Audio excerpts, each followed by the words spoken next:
Bonjour à tous et bienvenue dans ce nouveau live métier Industrie des possibles. Alors j'espère que vous allez tous très bien. Moi c'est Sixtine, je suis animatrice pour MyFuture. Et MyFuture, qu'est-ce que c'est? C'est une start-up sociale qui fait le lien entre les professionnels et les jeunes de 14 à 24 ans. Voilà, notre but, c'est vraiment de faciliter la connexion entre ces deux mondes, notamment en faisant apprendre un peu plus sur les métiers. Et aujourd'hui, je vais avoir la chance de discuter avec deux invités, Natacha et Sébastien. Bonjour à tous les deux, est-ce que vous allez bien? Bonjour, oui, ça va bien. Très bien aussi. Bonjour à tous. Super, merci à vous parce que grâce à vous, aujourd'hui, on va en apprendre un peu plus. Et qui dit live métier dit échange. Du coup, je salue les classes qui nous ont rejoints et je précise que si vous avez n'importe quelle question à poser, n'hésitez pas à l'écrire dans le chat. Comme ça, on va tenter d'y répondre ensemble. C'est le but du live métier. Et d'ailleurs, dites-nous de quel collège ou école vous êtes. Comme ça peut un petit peu nous permettre de voir d'où vous venez et ça peut être intéressant. Donc voilà, on va en revenir sur notre sujet principal. Donc, nous sommes ici dans le cadre de l'opération Industrie des possibles et aujourd'hui, on va parler de Merck, qui est un laboratoire pharmaceutique responsable, chez qui travaillent, du coup, vous l'aurez compris, Sébastien et Natacha, du secteur médical, comme on s'en doute. Voilà, donc grâce à vous, on va en apprendre un peu plus. Et pour commencer, je vais vous demander, est-ce que vous pouvez me donner l'intitulé de vos métiers? Dans l'ordre que je vais commencer. Moi, l'intitulé de mon métier, c'est responsable qualité opérationnelle produits finis. En fait, je m'occupe je m'assure que les médicaments qu'on produit sont de suffisamment bonne qualité avant de les envoyer en pharmacie, dans les hôpitaux, etc. D'accord. Ok, Sébastien? Donc Sébastien, responsable de la chaîne logistique et j'ai aussi un intitulé de poste en anglais qui Oui. s'appelle responsable supply chain. Ok, donc ça, tu vas nous en dire un peu plus tout de suite parce que justement, dans cette prochaine slide, on va essayer essayer d'imaginer que vous parlez à une grand-mère. Comment est-ce que, Sébastien, toi, dans ton cas, tu parlerais de ton métier? Parce que ça m'a l'air un peu complexe. Alors, avant de commencer par le métier, on l'a dit, on est l'entreprise Merck, une entreprise pharmaceutique, ce qui veut dire que on produit des médicaments, d'accord? Qui dit médicaments dit derrière un patient, des patients, des personnes qui souffrent de maladies. Donc, mon rôle, si j'explique à ma grand-mère, donc responsable de la chaîne logistique, ça veut dire que je capte en fait le besoin des personnes qui sont malades et qui ont besoin de nos médicaments. Et l'objectif de mon poste, en fait, c'est de tout mettre en œuvre pour que le bon patient ait le bon médicament au bon moment. D'accord. Ok, bon ça c'est déjà bien, on y voit un peu plus clair déjà. Et est-ce que toi, Natacha, tu peux nous expliquer un petit peu ton métier comme ça? Alors, comme on est sur un site de production, on fabrique des médicaments sur le site et donc moi, mon rôle, c'est de m'assurer que tout ce qu'on fabrique, est fait dans de bonnes conditions, en fait. Et puis gérer si jamais on a un problème quelconque, essayer de savoir, qu'est-ce qui s'est passé pour pas que ça se reproduise et être sûr que les médicaments qu'on envoie sont bons. Voilà, ça c'est mon métier. D'accord. Et c'est pas facteur un peu de stress tout ça, de se dire mon Dieu, on compte sur moi. Alors, ça fait partie de ce que j'aime. Ah, d'accord. C'est-à-dire que voilà, c'est sûr que c'est des imprévus tous les jours, on gère, des gros problèmes comme des petits problèmes tout le temps et on essaye de faire en sorte que ça n'arrive plus, de faire en sorte que le médicament qu'on produise, soit bon quand même. Mhm. Voilà, on prend les décisions finales dessus. Mais voilà. D'accord. Bah, très bien, justement, on va continuer un petit peu en voyant un peu plus en détail en quoi consiste ton métier. Donc là, vous pouvez voir de chez vous ce qui s'affiche sur l'écran, c'est 3 points clés qui arrivent souvent dans ton métier. Est-ce que tu peux un petit peu nous les présenter? Mmh. Alors, j'ai mis ces 3 points clés-là. Alors le premier, c'est la qualité. Alors la qualité, il y en a beaucoup dans l'industrie pharmaceutique parce qu'on est très réglementé. Donc en fait, je suis «garante» entre guillemets, de m'assurer que tout ce qu'on fabrique, c'est conforme à la loi, c'est conforme à la réglementation et qu'on ne va jamais mettre un patient en danger parce qu'on a mal fabriqué un produit, par exemple. Donc ça, Ouais. c'est la première partie. D'accord. Et justement, quand tu parles des espèces de chartes à respecter, j'imagine qu'il y a énormément de choses qui sont dans la loi en fait pour respecter. Est-ce que parfois c'est pas compliqué parce que t'as pas peur de faire un oubli ou ce genre de choses? Comment ça se passe exactement? Alors en fait, bon déjà, de par notre formation, on est plutôt bien formés là-dessus et au-delà de ça, en fait, à chaque fois qu'il y a une nouveauté dans la loi, en fait, nous, on a ce qu'on appelle des procédures en interne. Donc c'est-à-dire qu'on a tout est documenté. C'est-à-dire dès qu'on a quelque chose à faire, en fait, on a un document qui dit comment le faire. Donc normalement, si on suit ces procédures-là, on n'a pas de raison d'être en écart par rapport à la loi ou par rapport à la réglementation. Et après, mon métier là-dedans, c'est aussi, ben, qu'est-ce que je fais si j'ai pas suivi, par exemple, le document, qui me dit de faire comme ça? Et ben, là, du coup, on réfléchit avec la réglementation, ben, qu'est-ce qu'on peut faire pour rattraper les choses? Voilà. D'accord, et est-ce que du coup, il y a des espèces de logiciels aussi pour t'aider dans tes tâches? Oui, on a beaucoup de Ouais. logiciels, qui sont, bah, d'ailleurs particuliers parce que, voilà, ils sont en conformité avec la réglementation aussi, parce que la réglementation, elle nous oblige d'avoir un certain type de logiciel. Enfin, voilà. Dans le Ouais, pharmaceutique, c'est vraiment particulier, vraiment tout est sous contrôlé. réglementation et du logiciel qu'on utilise au type de document qu'on utilise, voilà. Ouais. Bon, c'est rassurant quand même parce que c'est sur la santé des C'est personnes, ça, donc quelque part, c'est un mal pour un bien. c'est ça. Et en deuxième point, tu parles de libération. Oui, alors ça, donc alors en France, il y a que les pharmaciens qui libèrent, on appelle ça libérer les lots. C'est l'étape finale, en fait. C'est une fois que le médicament, il est produit, il est fabriqué, il y a forcément un pharmacien, à un moment, qui dit: «C'est bon, celui-là, il peut partir». D'accord, C'est-à-dire qu'on fait le check pour vérifier que le médicament, bah, tout s'est bien passé correctement, que s'il y a eu des problèmes, ils ont été réglés, que voilà, le produit peut partir. d'accord. Je trouve ça super intéressant de voir un petit peu les vocabulaires en fonction des secteurs de métier. Parce que c'est vrai que libération, comme ça parle pas forcément. C'est bien, bah, pour les jeunes qui nous regardent aussi, qui veulent travailler dans ces secteurs de métier, d'avoir un petit peu plus de vocabulaire, voilà, parce que voilà, c'est très très très bien. Ensuite, du coup, tu parles des réclamations. Donc, j'imagine Mmh. que ça se passe pas toujours comme il faut, malheureusement. C'est ça. Donc malheureusement, bah, le risque zéro, il n'existe pas, même si on fait tout pour, qu'il y ait jamais de problème et qu'on envoie des comprimés parfaits. Ouais. Il peut toujours arriver qu'il y ait un petit problème, voilà, une boîte un petit peu écrasée, une notice un Mmh. peu déchirée. Voilà, ça peut remonter dans ce qu'on appelle les réclamations. Donc là, en fait, ça vient soit directement du patient, soit des pharmacies ou des médecins, en fait, qui viennent nous rapporter un problème sur le D'accord. médicament et donc là, en fait, on monte un rapport, en fait, on fait comme une enquête, Oui. et on essaye de savoir, on regarde quand est-ce qu'il a été fabriqué, dans quelles conditions, est-ce qu'on a eu des problèmes sur le site et ça peut arriver des fois qu'on a eu un problème qu'on n'ait pas vu et dans Mmh. ces cas-là, en fait, on réfléchit pour savoir, qu'est-ce qu'on fait pour que ça n'arrive plus, en fait. D'accord, et j'ai une petite question qui peut sembler un peu bête, mais on dit souvent que dans les médicaments, il faut vraiment tout le temps lire la notice et Mmh. vraiment être alerte à tout ça. Est-ce que, tout ce qui est, gestion de notice, ça te concerne peut-être pas forcément? Mais, d'un autre côté, tu me parlais du coup de qualité, de savoir, Mmh. d'être prudent dans tout ça. Quel est ton rôle vis-à-vis de tout ça? Est-ce que tu as un rôle, autour des notices ou pas? Alors sur la notice, non, c'est ce qu'on appelle de la pharmacovigilance, donc c'est encore un autre métier. Donc ça, c'est plutôt sur les sièges en général des boîtes. Donc moi, je suis sur un site de production, mais généralement, c'est plutôt sur les bureaux, enfin administratifs où on gère ça.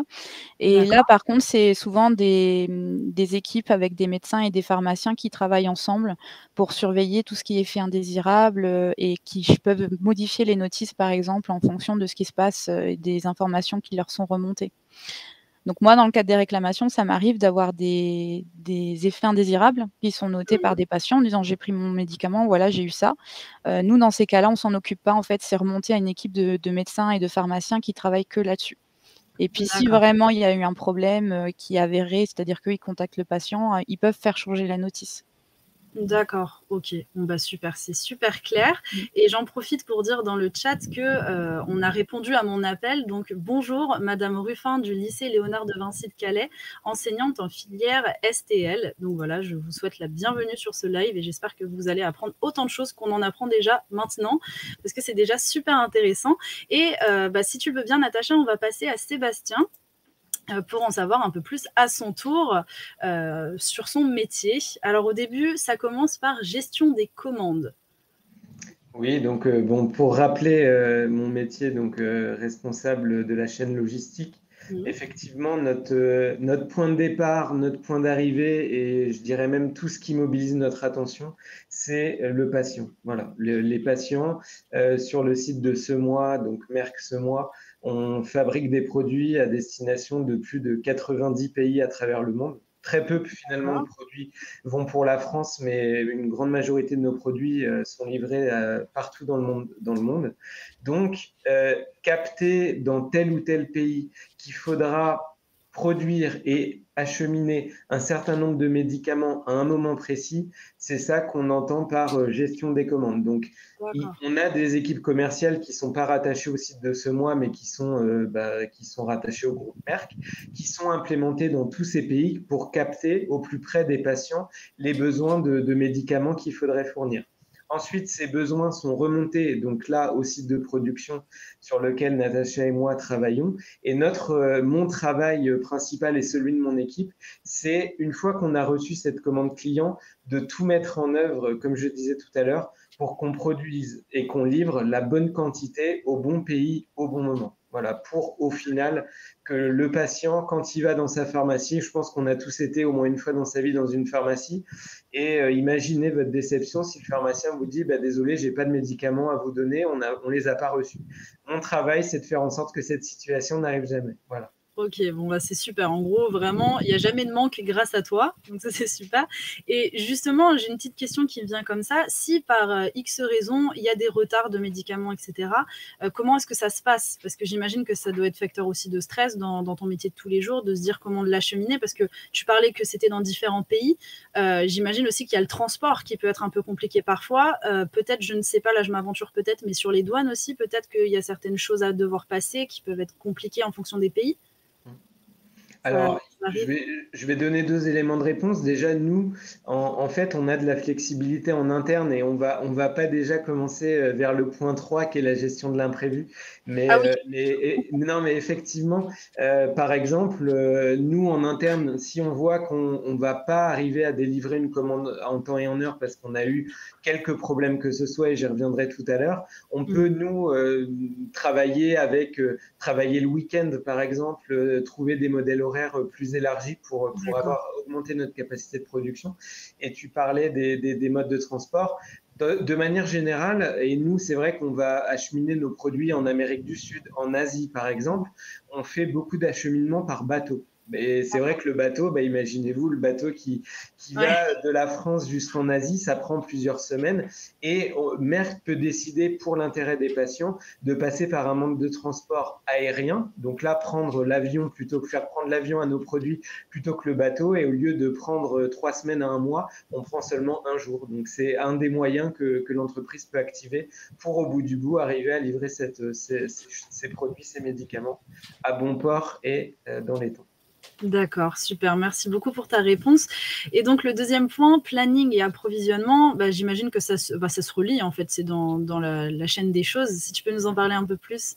Donc effectivement, jusqu'à présent, j'ai plutôt traité le début et la fin du processus, c'est-à-dire la commande client, c'est vraiment le début, ce qui déclenche la chaîne logistique, et la fin de la chaîne logistique, c'est quand notre client reçoit les médicaments qu'il a commandés. Donc, qu'est-ce qui se passe entre les deux? Effectivement, il y a le processus de planning et d'approvisionnement. Donc, la partie approvisionnement, des médicaments, qu'est-ce que c'est au départ? C'est plusieurs matières premières, c'est un petit peu de la cuisine, hein, pour être honnête. Et faire les choses simples, le domaine pharmaceutique, on a des ingrédients, on les mélange entre eux en respectant une recette. Donc ça, c'est vraiment ça. Donc pour fabriquer nos médicaments, on a besoin de matières premières, de composants, de matières, de poudre, de tout un tas d'ingrédients. Donc le métier d'approvisionneur, c'est d'assurer que les bonnes matières seront sur site au bon moment pour pouvoir produire. Et après, la partie planning, les matières premières ne se mélangent pas toutes seules. On a besoin d'êtres humains derrière et on a besoin de machines également. Donc, c'est une fois qu'on a les composants, d'assurer que les équipements et les êtres humains qui sont derrière sont là, eux aussi, et disponibles au bon moment pour produire le bon produit, le bon médicament. Donc, c'est ça qui se cache derrière les notions de planning et d'approvisionnement. Ouais, c'est un petit peu comme une fourmilière où chacun a son rôle et que tout s'effondre s'il y a quelqu'un qui peut pas assurer de son côté. Bon, c'est super intéressant. Et on arrive du coup à la gestion de l'imprévu, même si on en a parlé un tout petit peu avant. Qu'est-ce qui peut se passer? Donc là, en fait, si vous voulez, le métier à la base, c'est vraiment, comme je l'ai dit, prévoir les choses dans un monde où tout ira bien, pour livrer la commande en temps et en heure. Après, il peut y avoir mille et une raisons, mille et un imprévus en quelque sorte. Imaginez, je dis n'importe quoi, une coupure d'électricité, une matière première qui n'arrive pas, une machine qui tombe en panne, un employé, comme vous le disiez, qui est absent. Un bateau qui finalement va pas être disponible. Donc il y a vraiment beaucoup de raisons qui vont faire que notre plan va pas se dérouler comme prévu. Et notre métier, c'est aussi ça qui le rend intéressant, c'est de trouver des solutions. On sait que derrière, il y a des patients qui vont attendre leurs médicaments. C'est inconcevable pour nous que le patient n'ait pas son médicament. Donc moi et mon équipe allons mettre en œuvre réfléchir à toutes les idées possibles et inimaginables pour résoudre cet imprévu et encore une fois assurer que la commande soit livrée en temps et en heure. Ouais, c'est sûr que comme tu disais, là on parle de personnes humaines derrière, c'est pas juste par exemple livrer, je sais pas, un livre ou qui peut attendre. Là c'est vraiment quelque chose d'important pour la santé des personnes. Donc ça met un petit peu un challenge, mais aussi une petite pression en plus. Mais c'est ça, d'après ce que j'ai compris, qui aussi vous anime dans vos métiers. Donc ça, c'est bien de le préciser pour les jeunes qui nous regardent, si vous voulez travailler un petit peu dans tout ce milieu. Là, je pense que ce qui est génial avec Sébastien et Natacha, c'est qu'on y voit un peu plus clair. Et justement, je vais vous proposer, pour qu'on comprenne encore un peu mieux quelle est en fait la vie de tous les jours dans ces métiers, de passer à la carte d'identité de vos métiers. Donc voilà, le but, c'est vraiment qu'on en apprenne un peu plus, comme je disais, sur le quotidien dans vos métiers. Donc voilà, quel est votre rapport entre vous? Est-ce qu'il y a un rapport d'ailleurs entre vos deux métiers à terme ou pas du tout? Bah, je peux démarrer. Je parlais de chaîne logistique et Natacha l'a dit en introduction. Il n'y a aucun médicament qui quittera le site si Natacha n'a pas mis sa signature en disant le produit a été fabriqué dans les règles, il est bon, il répond aux exigences vis-à-vis des patients. Donc Natacha, je vais dire, est un des maillons de la chaîne logistique. Donc voilà, donc c'est un premier rapport entre nos métiers. On a besoin de Natacha pour garantir aux patients que son médicament est bon et répondra aux effets attendus. Donc, c'est quelque chose que je prends en compte. Et Natacha est vraiment un maillon de la chaîne logistique.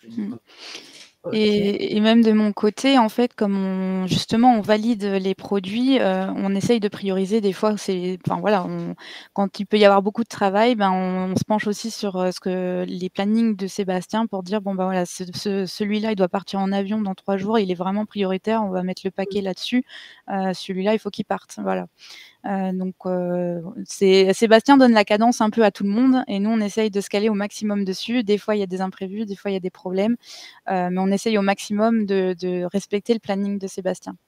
D'accord, OK. Donc j'imagine que c'est un métier, pas vraiment isolé. En fait, on n'est pas vraiment que dans son coin, même si on travaille sur certaines tâches, seul. Il y a vraiment ce côté de notion de groupe, en fait, de chaîne. C'est ça? Oui, et je pense que c'est valable vraiment pour tous les métiers qu'on a au sein de l'entreprise. On doit tous travailler ensemble parce qu'au final, le but de tout le monde, c'est de fabriquer des produits de bonne qualité et de les faire partir dans les temps. Et on a tous cet objectif-là en tête. Et du coup, Sébastien, tu me parlais de plusieurs pays étrangers dans lesquels tu travailles aussi, avec lesquels tu es en relation pour envoyer des colis. Est-ce qu'il faut connaître des langues? Par exemple, l'anglais, est-ce que c'est quelque chose qui est vraiment prépondérant dans ton métier de tous les jours? Ou est-ce que si on ne parle pas forcément anglais, on peut quand même faire ton métier?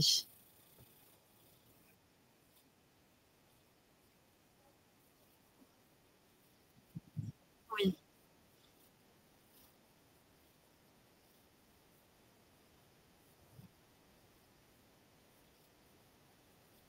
De 60 pays à travers le monde. Donc, de cette nature-là, on a des contacts avec des gens qui travaillent à l'international de manière très régulière.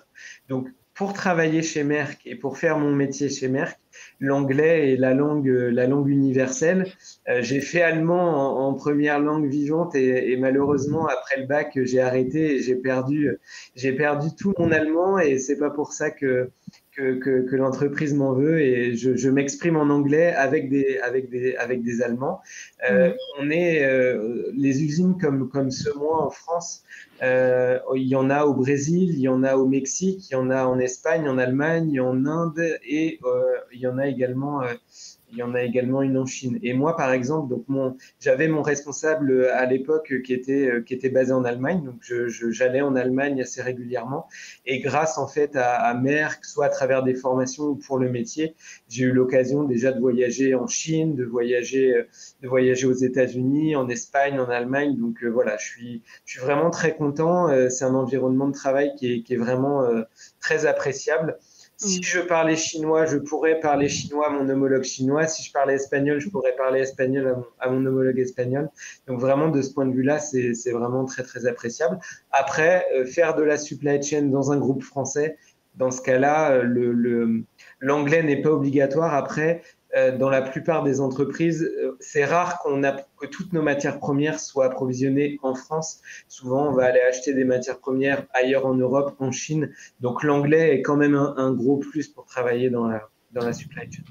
D'accord. Donc ça, c'est un beau message pour les jeunes qui nous regardent. Ne négligez pas les langues, c'est très important.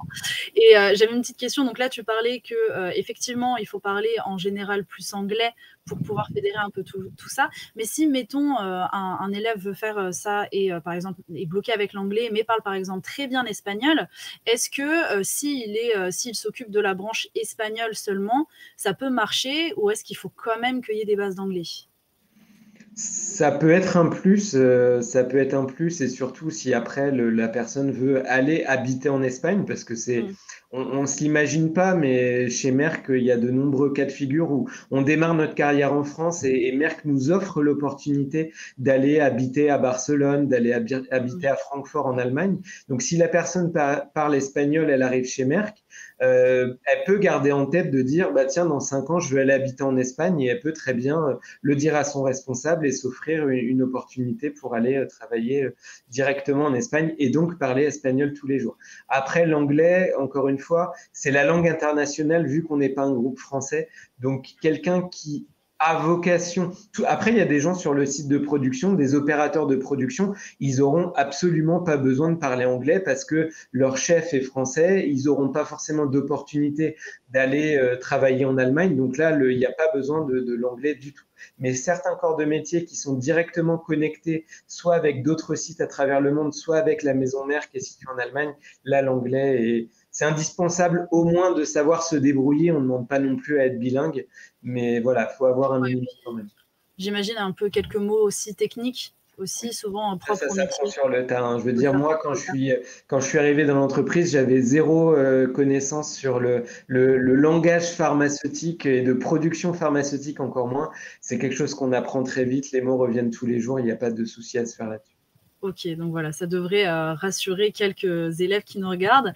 Et d'ailleurs, même, ça fait un petit peu rêver. Enfin, quand on t'entend parler du fait que, ah bah tiens, tu peux très bien, enfin, ça peut se négocier de partir dans un autre pays tout en gardant ton métier, c'est quelque chose qui est vraiment super agréable aussi à entendre, parce que c'est un petit peu ce dont beaucoup de personnes rêvent, de pouvoir voyager tout en travaillant.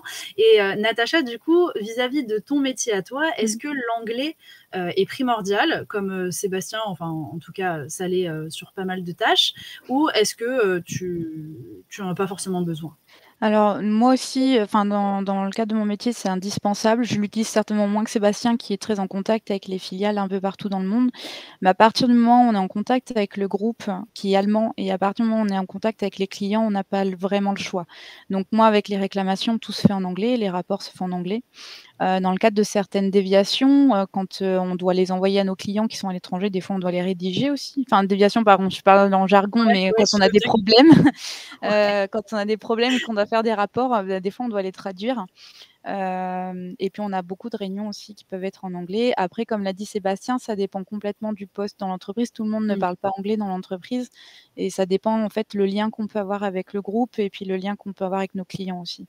D'accord. Et d'ailleurs, Natacha, pour revenir un petit peu sur toi et sur ton métier, tu me parlais qu'il faut toujours être un peu alerte des nouvelles choses qui peuvent arriver dans les réglementations. Est-ce que du coup, tu as des moments où tu as des formations au cours d'un mois, par exemple, enfin peut-être pas d'un mois, mais dans un mois, est-ce que tu as des formations, des choses comme ça au sein de ton métier ou pas?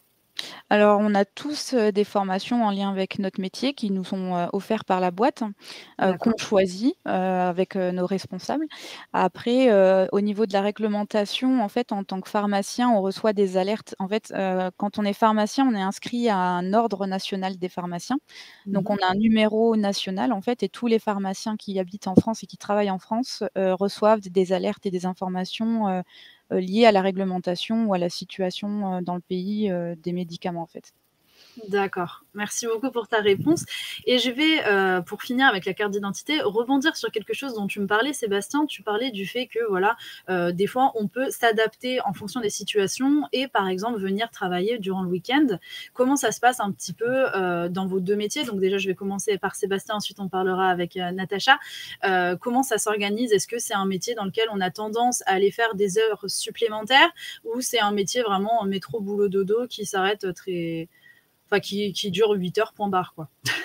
Alors, ça va dépendre des métiers au sein des équipes. Donc moi, si on parle de moi à titre personnel, j'ai pas une journée qui ressemble à une autre. Donc, parce qu'encore une fois, et je veux vraiment insister là-dessus, Oui, si le plan prévu se déroule sans accroc, etc., je vais dire les journées vont être peut-être plus légères que d'autres. À partir du moment où on a un imprévu, c'est là où on ne sait pas ce qui va nous tomber. On n'a pas de boule de cristal, donc on ne sait pas ce ouais. qui va nous tomber dessus à l'avance cet après-midi, demain. Donc c'est vrai que les journées sont. Faut être flexible, je dirais. Mon travail requiert beaucoup de flexibilité. Faut être capable de donner un petit coup de collier de temps en temps, faire un peu plus d'horaire. Peut-être des fois, ça peut m'arriver de retravailler un petit peu depuis chez moi le soir, mais bon voilà, c'est pas tous les jours non plus. Mais voilà, beaucoup de flexibilité, une charge de travail qui est variable. C'est ce que je Mmh. qualifierais. Donc, le métro boulot dodo, je commence à 8 heures, je finis à 17 heures. Ouais. Ça m'arrive. Et ça un petit peu ce que ça rejoint un petit peu la pancarte derrière, grâce à nous, le bonheur de la santé, dans le sens où vraiment il y a ce côté où c'est encore une fois l'humain que vous traitez. Et c'est ça qui est compliqué, je pense que c'est et puis qui donne en fait ce côté un petit peu d'imprévu et aussi cette volonté de vraiment arriver au bout de la tâche. Donc c'est important de le repréciser. Et du coup, Natacha, de ton côté, comment ça se passe? Donc moi, c'est un peu pareil, j'ai aucune journée qui ressemble à une autre. C'est un peu tous Ouais. les jours, j'arrive, je sais pas exactement à quoi va ressembler ma journée. Et puis, ben, que ce soit comme Sébastien, en fait, on a des statuts de cadre, en fait, donc on n'a pas d'horaire fixe, on n'a pas aux 35 heures, par exemple. Donc, on n'a pas, on n'est pas tenu de faire, 8 heures, 17 heures, donc on fait les horaires qu'on veut, mais par contre, en fonction des journées, ben, il y a des journées, on va rester plus, et des journées, on va pouvoir, partir un peu plus tôt, mais voilà. Et puis comme dit Sébastien, ben, des moments où c'est compliqué, ben, des fois, on retravaille un petit peu depuis chez nous. Mais voilà, D'accord. après ça dépend des profils dans l'entreprise. Il y a des personnes qui sont aux 35 heures et qui ont des horaires très fixes. Nous, c'est pas le cas. D'accord, ok, super. Merci beaucoup pour cette information. Je vous propose qu'on passe un petit peu à votre parcours, voir comment vous en êtes arrivé là. Et on va commencer avec toi, Natacha, si ça ne te Mmh. dérange pas. Quel a été ton parcours? Alors moi, j'ai fait un bac S en option en lycée agricole d'ailleurs, en option biologie écologie. Et après ça, je suis partie en fac de médecine. Donc en fac de médecine, s'il y en a qui savent pas, il y a 4 concours. Enfin, je sais que ça a un peu changé depuis, mais il y a 4 concours, donc il y a, médecine, sage-femme, dentiste et pharmacie, et du coup, j'ai passé le concours de pharmacie. Donc ensuite, les études de pharmacie, ça dure 6 ans. Et en quatrième année, on décide la filière qu'on veut faire. Il y a plusieurs filières en pharmacie parce qu'on connaît beaucoup la pharmacie où on vend les médicaments, Mhm. mais il y a 3 filières. Donc il y a, industrie, pharmacie, pour vendre des médicaments, donc dans les pharmacies, et ensuite il y a tout ce qui est, hospitalier et analytique. Donc moi, j'ai choisi l'industrie. Je savais tout de suite que je voulais faire de l'industrie parce que j'ai la bougeotte et que j'aime bien voyager. Voilà, comme disait Ouais, Sébastien, l'industrie offre vraiment des opportunités à l'international. On peut voilà, ça fait que 3 ans que je suis diplômée et j'en suis à ma 5e industrie pharmaceutique. Donc ouais, voilà, il y a vraiment des sacrées opportunités. ça c'est bien. Pas J'ai encore noté. à l'étranger, mais pourquoi pas plus tard. Et donc en 6e année, on fait une année d'alternance. Donc là, j'ai fait un master à Bordeaux, et j'étais en alternance, sur une boîte, à Paris. Et après ce travail, donc là, j'étais dans des bureaux, c'était de la qualité, mais un peu particulière, donc je gérais la partie distribution. Donc on s'occupait, ben, de tout ce qui pouvait être problème lié au transport des médicaments. Et ensuite, j'ai travaillé dans une boîte qui fait des médicaments stériles, pour les yeux notamment, pendant 2 ans. Donc un peu le même métier qu'aujourd'hui, c'est-à-dire que c'est pareil, c'est moi qui autorisais l'envoi des produits sur le marché. Et D'accord. ensuite, ça fait un peu plus d'1 an maintenant que je suis arrivée chez Merck, ici. Voilà. D'accord. Et comment se résume un petit peu ta journée du coup? Parce que là, on voit que tu es habillée avec une Charlotte.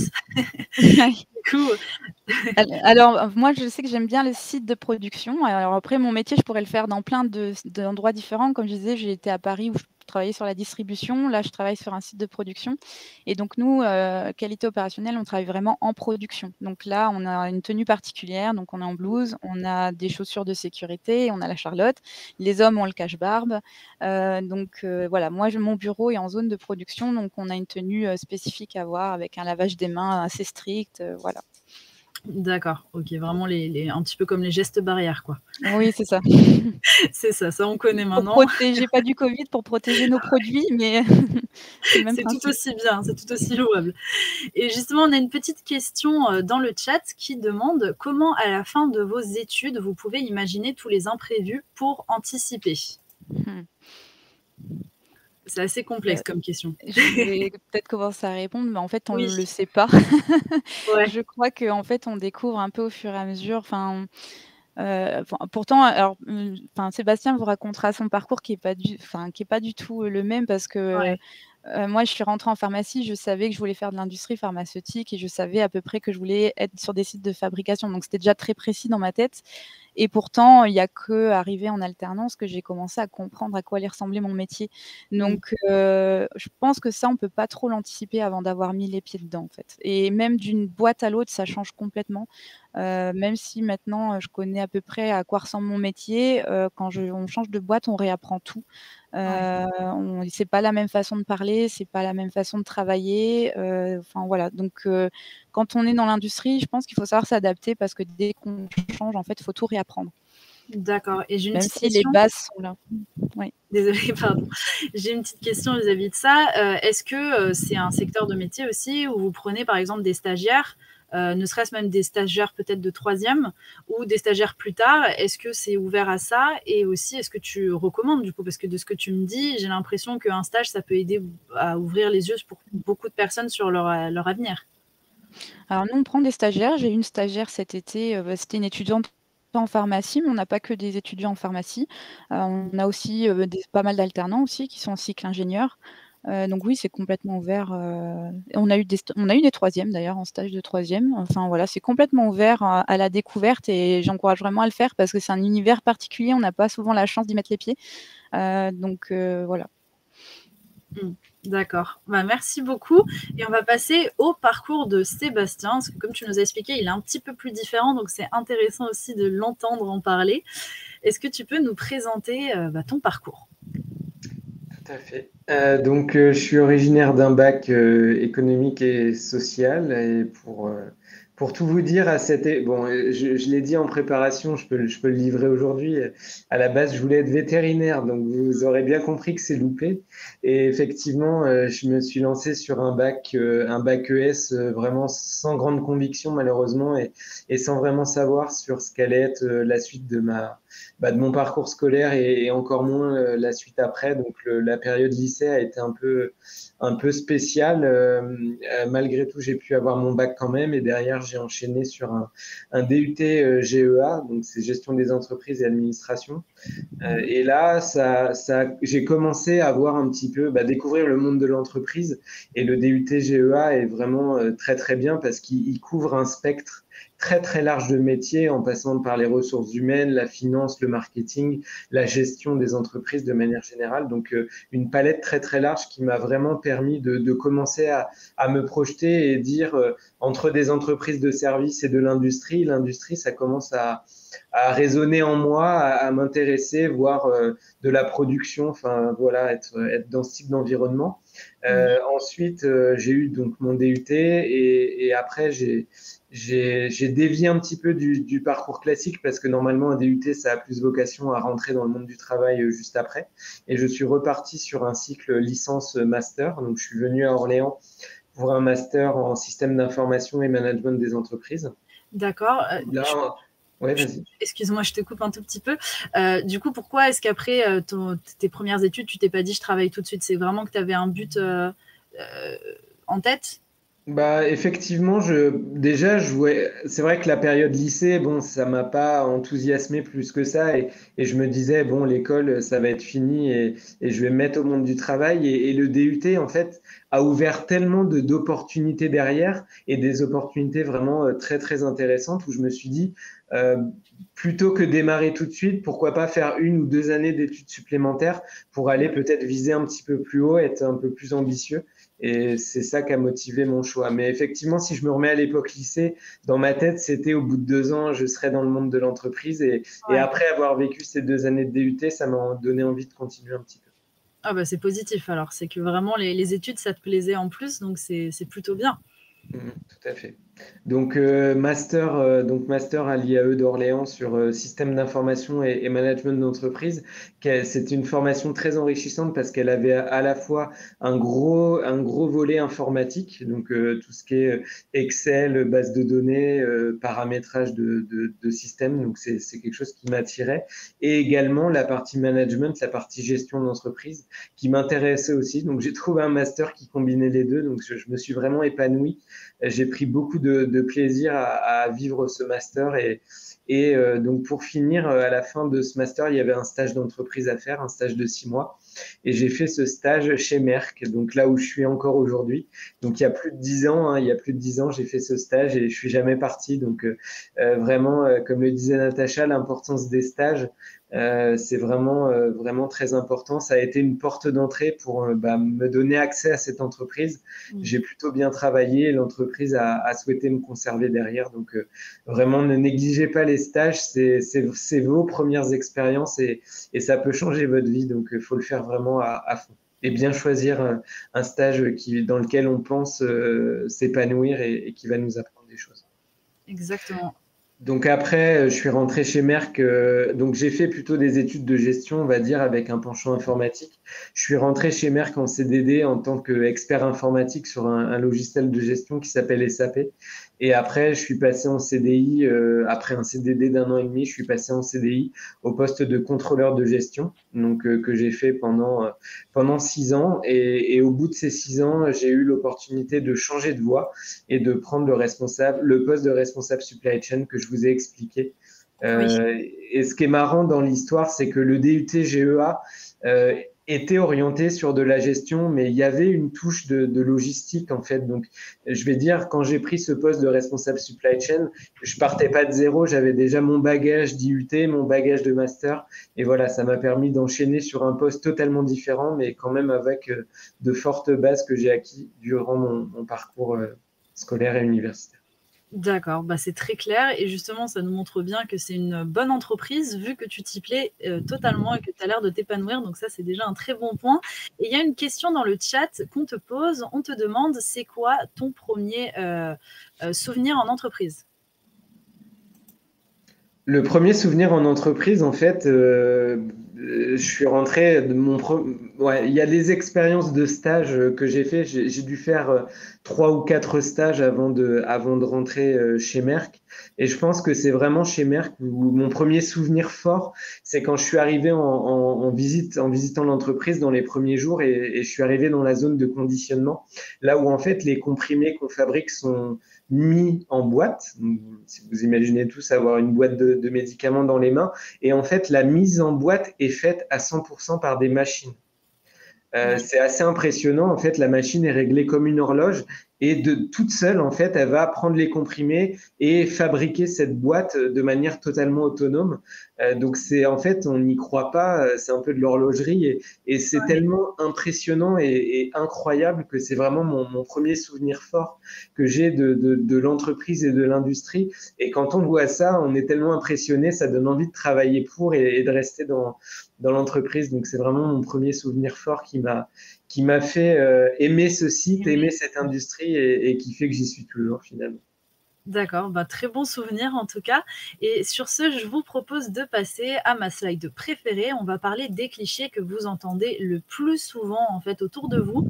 Et bah, on va débattre un petit peu. N'hésitez pas d'ailleurs dans le chat à donner aussi des clichés que vous pouvez avoir sur ces métiers. Et on va commencer du coup par toi, Sébastien, encore. Tu nous as parlé de il faut connaître sa voix dès le lycée. Bon, c'est un peu le cliché pour nos parents hein, ou notre famille. Hein. Combien de fois on vous a demandé tu veux faire quoi plus tard? Donc bon, ma voie théorique c'était vétérinaire et il y a des gens qui arrivent à aller au bout. Il y a de nombreuses personnes hein, qui arrivent à aller au bout et qui font le métier de leur rêve. Hein. Bon, les sportifs, forcément, qui n'a pas voulu être sportif professionnel. Bon voilà, et bravo aux gens qui arrivent à faire ça et qui peuvent avoir cette fierté de dire c'est le métier que j'ai toujours voulu faire et j'y arrive et bravo à eux et je pense que c'est une forme d'accomplissement. Il y a tous les autres dont je fais partie qui au lycée savaient pas trop ce qu'ils allaient faire plus tard et moi pour être transparent avec vous c'est plutôt au niveau master donc à bac+4 où j'ai vraiment su le métier que je voulais faire et les offres d'emploi que j'allais cibler pour mon premier poste donc je dirais il est jamais trop tard et c'est vrai que la filière DUT, notamment, comme je le répète, elle balaye tellement large en termes de possibilités qu'on peut au moins attendre bac+2 pour décider le métier vraiment qu'on veut faire. Et je pense qu'il y a le début de carrière ne peut être aussi qu'une porte d'entrée si vous voulez être, je dis n'importe quoi, président de la République ou chef d'entreprise. C'est pas quelque chose que vous aurez dès la fin de l'école. Donc c'est à vous d'imaginer le chemin que vous allez parcourir. Je pense que si vous commencez vos études le monde professionnel à 25 ans et que les retraites d'ici là, ça sera 65 ans, bah, vous avez 40 ans de vie professionnelle à faire. Donc, ça serait tellement ennuyeux de commencer le premier jour et de vivre les 40 années au même poste. Donc, ne restez pas forcément sur un seul métier. Imaginez-vous un parcours que vous allez faire dans les 40 ans de votre vie professionnelle. Donc, connaître sa voie dès le lycée, c'est impossible et souvent, c'est quelque chose qui va évoluer dans le temps. Ouais, c'est vrai que c'est facteur de stress. Moi-même, quand j'étais au lycée, je ne savais pas exactement ce que je voulais faire. Donc, c'est bien, merci de faire passer ce message. Parce que je pense même pour les jeunes qui nous regardent, tout le monde n'a pas encore sa voix. Et c'est rassurant de se dire qu'on peut avoir du temps encore pour y réfléchir. Mais il faut quand même y réfléchir et pas laisser ça en second plan non plus. Et Natacha, on va passer à un cliché que tu nous as donné aussi. Pharmacien, c'est juste vendre des médicaments. Oui, alors ça, c'est quelque chose qu'on me demande souvent, quand je dis que je suis pharmacien, on me dit: «Ah, tu bosses dans quelle pharmacie?» «Non, non, je travaille pas dans une pharmacie, en fait, il y a des pharmacies ailleurs». En fait, des pharmaciens, il y en a partout. Il y en a, dans les hôpitaux, il y en a dans toutes les industries pharmaceutiques, il y en a dans les laboratoires d'analyse, dans la recherche, c'est un métier qui est très, très vaste, en fait. Ne serait-ce que dans l'industrie, je peux faire 50 métiers différents dans l'industrie voilà, je voulais parler de ça parce que c'est vrai qu'on a cette image du pharmacien qui vend des boîtes de médicaments dans une pharmacie et c'est beaucoup plus large que ça. C'est des études passionnantes qui durent 6 ans. On est docteur en pharmacie et ça c'est pas des études de 2 ans. Voilà, je voulais, parler de ça. Tu fais très bien de le repréciser. On va repasser du coup à Sébastien. J'ai l'impression de sauter de côté à côté pour du coup ce cliché. Les gens qui travaillent en bureau ne font rien. Bon, ça, on sait qu'il y a pas deux corps de métier, mais il y a vraiment les gens qui travaillent, comme on dit, qui travaillent de leurs mains, tout ce qui est artisanat. Je pense aux sportifs aussi, qui usent leur corps. Et c'est vrai que de leur point de vue, on entend souvent, bon, bah toi, ah oui, tu travailles dans un bureau, bon, bah tu fais rien de tes journées, quoi. Tu es devant ton ordinateur et voilà. Donc, je pense que quand on le vit et les gens de bureau, c'est pas la même fatigue. Ça, je pense que tout le monde s'en doute. Il y a la fatigue physique et la fatigue mentale. Et c'est vrai que on a un travail de bureau. Après, on passe pas nos journées devant les écrans. On travaille, comme on le disait tout à l'heure, en collaboration avec de nombreuses personnes, de nombreux différents corps de métier. Donc, soyez rassurés. Vous pouvez travailler au bureau et rentrer chez vous complètement rincé le soir. Ça m'arrive assez fréquemment. Voilà, on a des métiers qui sont passionnants. Alors oui, moi le premier, j'aimerais bien passer mes journées à l'air libre dehors. Mais bon, c'est pas mon métier et je regrette pas. Je suis très satisfait de mon travail et j'ai pas du tout le sentiment de rien faire de mes journées. Oui, et puis grâce à ton travail, en plus, on peut voyager. Donc, quelque part, c'est une forme d'aération. Et justement, j'en profite pour te dire le joli message qui est passé dans le chat à propos de ce que tu as dit juste avant. Étant enseignant, mais aussi parent de filles de 20 à 15 ans, vos témoignages rassurent et donnent envie d'oser l'inconnu. Donc, voilà, c'est pour dire à quel point les paroles ne tombent pas dans l'oreille d'un sourd, et ça, c'est génial. Et je repasse pour finir la slide des clichés avec un point très important que Natacha a relevé. Voilà, le cliché qu'elle entend parfois, c'est l'industrie pharmaceutique est pour les hommes. Est-ce que Et c'est le cas? c'est une phrase qu'on m'a vraiment dit en plus, et c'est pas du tout le cas. Alors c'est vrai qu'il y a des secteurs un peu plus masculins que d'autres, mais les femmes ont complètement leur place dans l'industrie et dans l'industrie pharmaceutique et dans l'industrie même en général. Et d'ailleurs, une personne très importante de chez Merck est une femme. Donc voilà, il y a rien de fermé et on travaille très, très bien ensemble, il y a aucun problème. Donc voilà, je voulais quand même en parler parce que c'est important. Et tu as raison justement d'en parler, et c'est super de voir un peu tout ça. Et pour finir, je vais vous demander, parce que le temps passe déjà très très vite, je vais vous demander, voilà, est-ce que vous avez un message important à faire passer, une anecdote marquante à raconter ou des conseils pour les élèves qui nous écoutent? Donc on a déjà parlé de pas mal de choses, mais c'est vrai, est-ce que s'il y a des choses que vous voulez donner en plus, ça pourrait être un plus? Je vois Sébastien qui hoche la tête. Non, deux choses. Je vais commencer par le conseil parce l'intervention était quand même orientée sur le monde professionnel et le parcours. Moi, ma carrière, je considère que chaque étape était une porte d'entrée pour l'étape suivante. C'est-à-dire que mon stage que j'ai eu chez Merck, j'ai été sélectionné parce que j'avais déjà fait 2 stages qui, je vais dire, ont vraiment été des atouts pour mon CV. Une fois que j'ai fait mon stage, Merck cherchait des candidats pour ce fameux poste d'expert informatique. Et le fait que j'ai fait ce stage chez Merck a été l'élément décisif pour que je sois sélectionné. Et ainsi de suite, je vais dire, le poste de contrôleur de gestion qui a été mon premier poste en CDI, je l'ai eu parce que j'ai vraiment réussi à montrer mes qualités et ce que je savais faire lors des postes précédents. Donc, chaque chose est une étape, une marche quelque part qui vous emmènera à l'étape suivante. C'est un petit peu comme ça que j'ai vécu ma carrière jusque-là.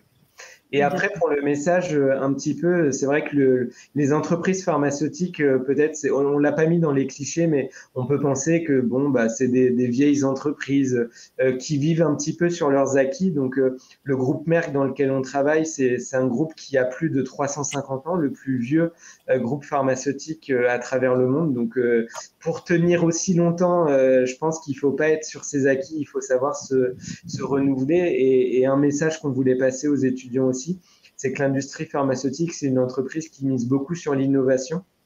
Et je vais vous donner 2 exemples très, très concrets et factuels. On entend beaucoup dans les médias parler de voiture autonome, la fameuse voiture qui se conduit toute seule sans conducteur.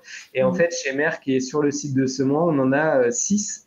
Depuis plus de 10 ans, en fait, on a des véhicules autonomes qui fonctionnent par Wi-Fi, qui connaissent en fait le site par cœur à travers une sorte de carte qu'on leur a implantée dans le cerveau, si je puis dire. Et en fait, ces véhicules amènent les produits, les médicaments, les matières premières, toutes dans chaque atelier de l'entreprise. Donc, on a 6 véhicules autonomes depuis plus de 10 ans et on vient de renouveler la flotte et on a 6 nouveaux appareils qui ont été mis en service cette année. Donc, assez impressionnant. Et le deuxième exemple que je voulais vous donner concerne la réalité virtuelle, où en fait, on commence à utiliser sur le site également, et ça, c'est l'usine en Espagne qui a été pionnière, des lunettes de réalité virtuelle. Donc, quand on a des personnes en fait qui règlent les machines, elles mettent ces lunettes et en fait dans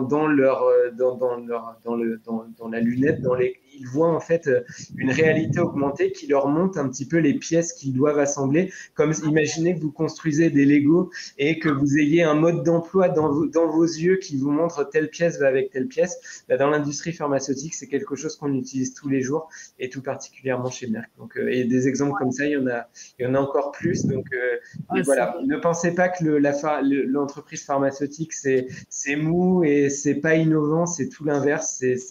C'est très axé sur les nouvelles technologies et c'est un motif de plus pour moi de rester. c'est passionnant.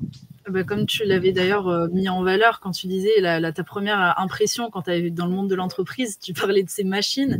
Là, c'est vrai que c'est impressionnant. Là, c'est vraiment de la haute technologie, comme tu le soulignais. Et ouais, ça change un petit peu l'idée qu'on en a. Et je me dis, ça doit faire quand même bizarre d'être entouré d'autant de technologies. On doit se sentir un petit peu dans le futur. J'avais une question à vous poser aussi, à tous les deux. Selon vous, quelles sont les qualités qu'il faut posséder pour travailler dans vos domaines respectifs? Une réponse chacun pour avoir un peu une idée. Vous m'avez parlé tout à l'heure de flexibilité. Est-ce que c'est le cas du coup, il n'y a que cette qualité ou il y a d'autres qualités qu'il faut absolument posséder? Sébastien, tu commences ou je commence? Honneur aux dames, vas-y. Allez, je commence. Alors, au niveau des qualités que je dirais qu'il faudra avoir, la flexibilité, je pense que c'est vraiment la plus importante, l'adaptabilité, parce qu'on est dans un environnement qui évolue constamment, que ce soit en termes de technologie, comme disait Sébastien, parce que ça change tout le temps, mais aussi en termes de loi et de réglementation, elle est toujours de plus en plus dure, elle nous challenge tout le temps. Et du coup, on doit s'adapter à ça, on doit être capable de s'adapter à ça parce que c'est pas facile tous les jours de travailler dans une entreprise pharmaceutique parce qu'on a beaucoup de règles à respecter. Donc je pense que ça, c'est une partie importante de notre métier. D'accord, merci. Pour compléter, je pense que c'est vrai dans beaucoup d'entreprises, mais chaque entreprise et surtout les grands groupes ont un certain nombre de valeurs en fait qui d'après l'entreprise, sont des valeurs nécessaires pour s'inscrire dans la démarche d'entreprise. Je ne vais pas toutes les citer chez Merck, mais il y en a 3 qui résonnent tout particulièrement, voire même 4 chez moi. On parle de courage, de respect, de transparence, de détermination, par exemple. Donc, c'est pas forcément des valeurs, je vais dire, qu'il faut avoir d'entrée, même si aux entretiens d'embauche, on va indirectement nous poser des questions pour un peu sonder la personne. Donc voilà, c'est des choses simples, mais qui sont très importantes pour l'entreprise. Et pour finir sur une qui est très importante chez Merck, c'est la curiosité. On est une entreprise de science et de technologie, et ce qui est demandé aux collaborateurs, c'est d'être curieux, d'accord, de pas se limiter justement à ce que l'œil va juste voir ou à des a priori, à des pensées sommaires qui nous viendraient. On nous demande d'être curieux, d'aller toujours plus loin, de nous dépasser et de ne pas hésiter à aller vers l'inconnu. C'est quelque chose qui a été mentionné tout à l'heure dans le chat. Et c'est vraiment des choses qui sont très, très, très demandées chez Merck. D'accord. Et à vous en entendre parler, ça me donne moi-même envie d'aller travailler chez Merck. En tout cas, merci à vous deux, du coup, de nous en avoir dit un peu plus sur vos métiers. Personnellement, j'ai appris plein de choses aujourd'hui et ça fait vraiment plaisir. J'espère que vous aussi, derrière vos écrans, vous avez autant apprécié cette heure en compagnie de Natacha et Sébastien que moi. D'ailleurs, n'oubliez pas que vous pourrez retrouver tous les live métiers en rediffusion sur notre site. Donc, si vous avez loupé une info, pas de souci à se faire. Voilà, vous pouvez facilement les retrouver. Et on est aussi très présent sur les réseaux sociaux, que ce soit Instagram, TikTok ou encore YouTube. On a plein de formats différents pour vous faire apprendre plein de choses sur le monde professionnel en s'amusant parfois aussi. Voilà, et petite info importante à signaler, sachez que vous pouvez participer au concours Je filme le métier qui me plaît et vous aussi réaliser du coup une vidéo d'un métier pendant 3 minutes, une vidéo de 3 minutes. La finale se tiendra au Grand Rex à Paris, donc c'est pas n'importe quoi, et surtout que pour la remise des prix, il y aura Danny Boone. Voilà, personnellement, ça me donne envie de participer aussi. Voilà, donc si vous voulez plus d'infos, allez directement sur jefilmelemétierquimeplaît.tv. Vous trouverez tout ce qu'il vous faudra. Voilà, malheureusement, il est déjà temps de se dire au revoir. On se retrouve très vite dans un prochain live. Et en attendant, bonne journée à tous. Et encore, merci Natacha et Sébastien. Merci à tous. Merci à vous. Bonne journée. Bonne journée. Bonne journée.